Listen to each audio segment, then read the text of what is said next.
Hello everyone, welcome back to my channel. My name is ASZTORIA and today I have a pretty impromptu video for all of you. So if you haven't heard, there's this huge craze around these little designer plush toys by Pop Mart called Labubus.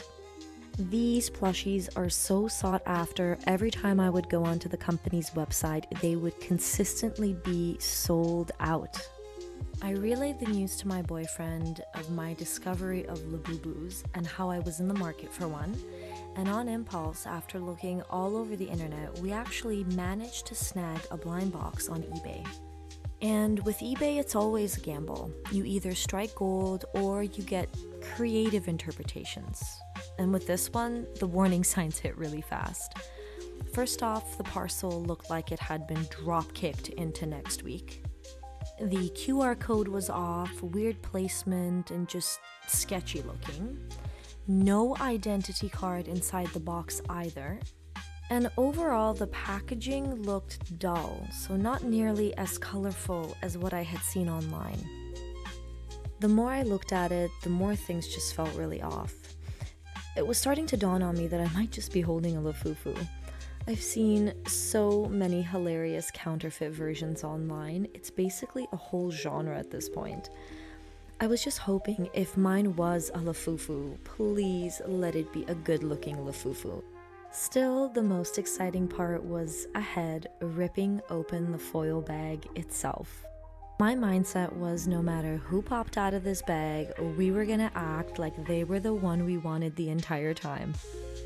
Slowly, I began peeling open the foil bag, trying to be as meticulous as possible. I was trying not to get my hopes up, but at the same time, kind of praying for a miracle. The foil started crinkling in my hands, and I swear my mind was doing parkour and I hadn't even seen what was inside the bag yet. And then, I slowly reached into the bag. And I saw it. The hair, the face. It was a Lafufu.